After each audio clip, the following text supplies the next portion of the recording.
Dites-vous que c'est possible et que vous allez y arriver.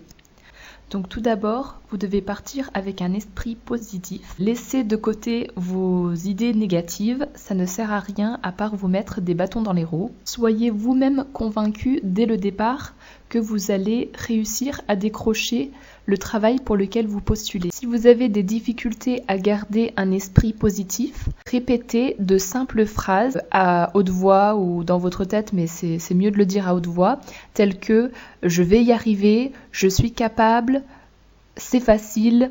Toutes des phrases en fait positives dans lesquelles il n'y a pas de négation et dans lesquelles vous dites « je ». En disant ces phrases, vous pouvez vous les répéter « je suis capable »,« c'est possible »,« c'est possible »,« c'est possible », etc. Et vous allez vous rendre compte très rapidement, vous pouvez même le faire là tout de suite, vous arrêtez la vidéo quelques secondes, vous allez sentir qu'effectivement vous allez y arriver. C'est des phrases toutes bêtes, mais subhanallah, c'est vraiment en fait le cerveau qui croit en ce que vous dites. Et même si la chose n'est pas encore réalisée, vous allez considérer que c'est tout à fait faisable. Donc vraiment la première des choses est de s'envoyer des ondes positives. Et c'est vraiment à partir de là que vous allez avoir cette énergie pour avancer.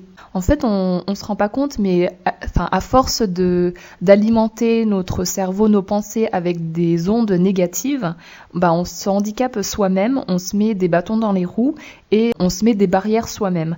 Donc en fait, la première des choses vraiment, c'est de se mettre dans la meilleure disposition possible et c'est nous-mêmes qui allons pouvoir y arriver. Donc le deuxième point, ayez confiance en Allah. Donc ça paraît tout bête, mais c'est important de le rappeler parce que comme on le sait tous très bien, donc c'est lui le détenteur de notre destin, c'est lui qui érige les montagnes, qui déplace les personnes selon sa volonté, c'est lui qui répond à celui qui demande. Allah subhanahu wa ta'ala dit dans le Coran, sourate 2, versets 152-153, « Souvenez-vous de moi, je me souviendrai de vous. Soyez reconnaissants envers moi, ne soyez pas ingrats. Ô croyants, cherchez du réconfort dans la patience et la salat, la prière. Dieu est en vérité avec ceux qui s'arment de patience. » Allah subhanahu wa ta'ala dit aussi dans la sourate 2, verset 186, « Si mes serviteurs t'interrogent à mon sujet, qu'ils sachent que je suis tout près d'eux, toujours disposé à exaucer les vœux de celui qui m'invoque. Qu'ils répondent donc à mon appel et qu'ils aient foi en moi, afin qu'ils soient guidés vers la voie du salut. » Donc cependant, quand on lit ces versets, on se dit oui, c'est évident, il faut que je me force à faire plus de prières, faire plus de dhikr, faire tout pour me rapprocher d'Allah, puisque en fait c'est Allah subhanahu wa ta'ala qui est celui qui ouvre les portes. Et c'est lui qui peut faire que j'aurai un travail ou qui fera que je ne l'ai pas. Donc, subhanallah, il y a vraiment beaucoup de choses à faire. On peut faire, déjà, on peut se lever le dernier tiers de la nuit, puisqu'on sait que dans ce tiers, Allah subhanahu wa ta'ala, il se rapproche du dernier ciel et qu'il exauce toutes les prières de ceux qui l'invoquent. On peut augmenter les prières surérogatoires, on peut multiplier les du'a lorsqu'on est en prosternation, en sujoud, puisque c'est là aussi l'endroit où les invocations sont exaucées. Après, c'est aussi important de faire la prière de consultation. Machallah, c'est vraiment une prière très forte dans laquelle on demande que si la chose en question, donc là le travail en question, est un bien dans notre religion, dans notre vie présente et future, alors on lui demande de nous la faciliter, de nous la prescrire. Et si c'est un mal pour nous, dans notre religion, dans notre vie présente et future, alors qu'il nous l'éloigne, qu'il nous éloigne de ce travail. Car voilà, nous on sait pas, on connaît pas notre avenir, alors que Allah subhanahu wa ta'ala, il le connaît, vu que c'est lui qui nous a créés, c'est lui qui nous destine là où il le veut. Donc il est le meilleur ami, le meilleur conseiller, la meilleure personne à qui se confier. De plus, un autre verset du Coran qui est très fort et pour lequel il est important qu'on se rappelle, toujours dans la sourate 2, sourate al-Baqarah, la vache, verset 216. Mais il se peut que vous ayez de l'aversion pour une chose qui constitue pourtant un bien pour vous, et il se peut que vous chérissiez une autre alors qu'elle constitue un mal pour vous. Dieu le sait, mais vous ne le savez pas. Voilà, subhanallah. Donc c'est vraiment important qu'on mette notre confiance en Allah, vu que c'est lui qui sait tout, alors que nous on est vraiment à la merci de ce qui nous attend. Donc c'est très important de mettre notre confiance en Allah, et comme ça on sera sûr qu'on ne sera pas perdant. Donc la troisième chose pour vous aider à décrocher un travail avec le voile, donc c'est d'avoir confiance en vous et en vos compétences. C'est important de se dire que oui, j'ai de la valeur, oui, j'ai des compétences que je peux mettre en pratique. Donc c'est important que, en fait, là, par rapport à ça, en fait, c'est important de la jouer un peu stratégique. C'est-à-dire que lorsque vous répondez à une offre d'emploi et que vous n'avez pas forcément toutes les compétences que vous voyez dans l'offre, vous pouvez quand même y répondre, et en fait ce que vous devez faire, c'est de vous vendre, tout simplement, en fait.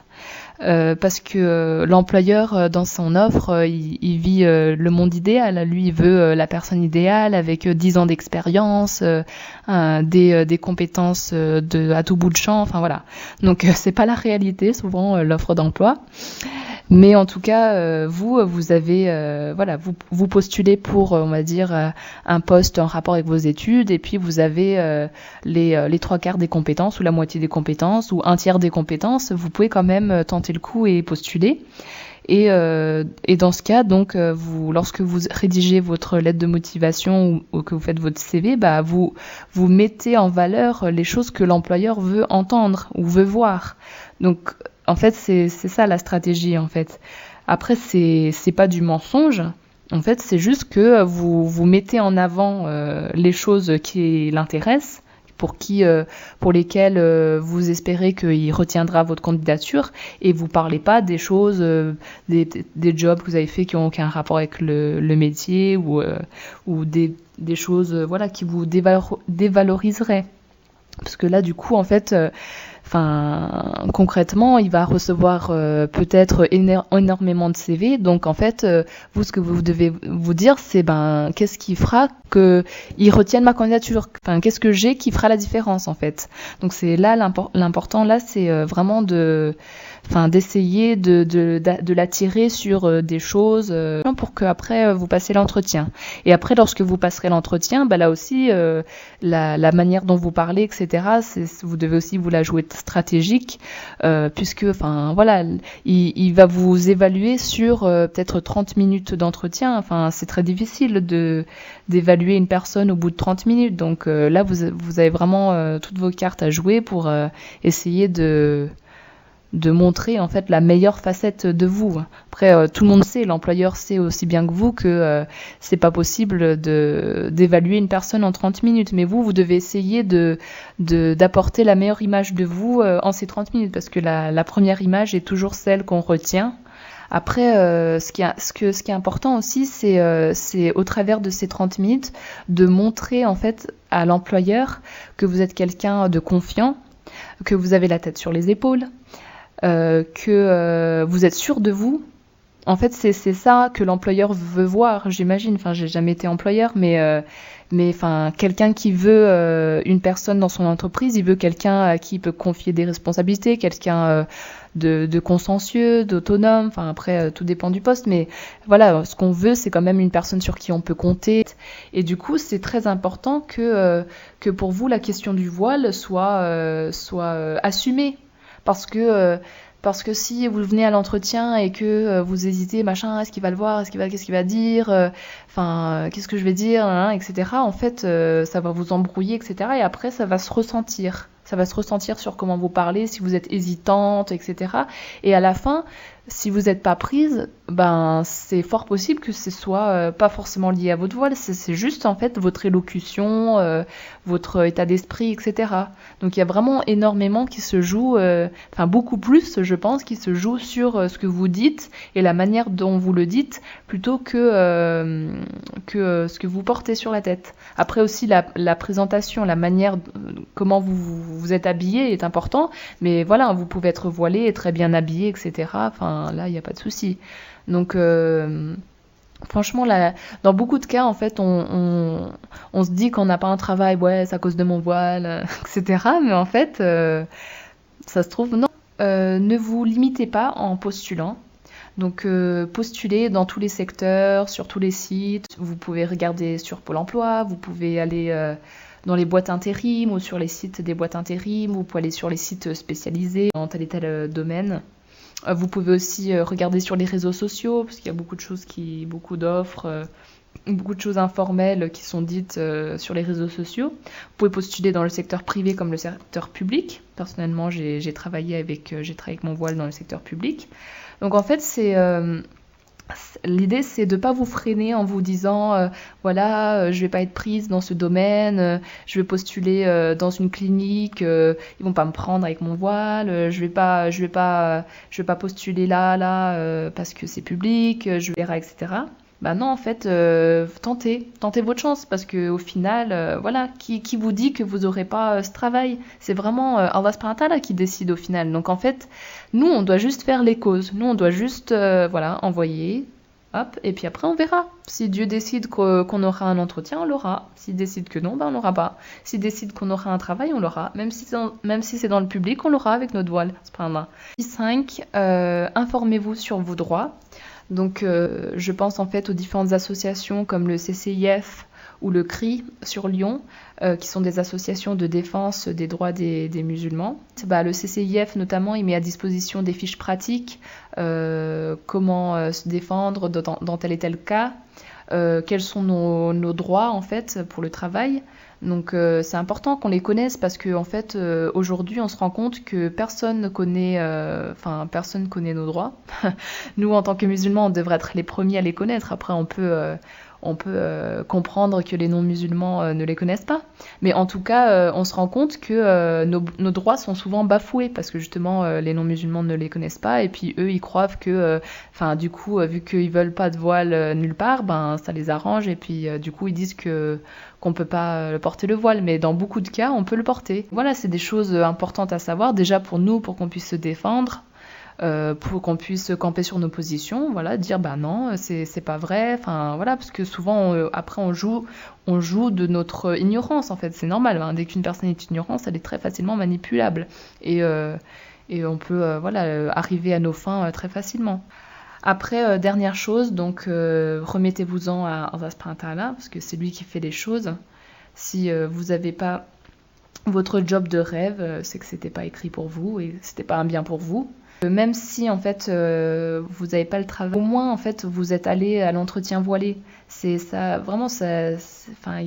Même dans cette situation négative pour vous, il y a quand même du positif qui est ressorti puisque les employeurs ils commencent à s'habituer que de voir des femmes voilées venir aux entretiens, des femmes qui s'imposent, qui veulent pas négocier leur voile. Donc c'est important ça aussi parce que voilà aujourd'hui on se rend compte que toutes les femmes, pratiquement toutes les femmes musulmanes voudraient avoir au moins le choix de porter le voile au travail. Mais en fait, donc on a cette volonté, mais après, dans la pratique, une minorité de personnes viennent aux entretiens voilées. Donc après, ça nous rajoute des barrières en fait, parce que du coup, l'employeur, il a l'habitude de voir des femmes non voilées. Si toi tu viens avec ton voile et tu veux pas l'enlever, il va te dire pourquoi, l'autre j'ai une employée qui l'enlève, alors pourquoi pas vous.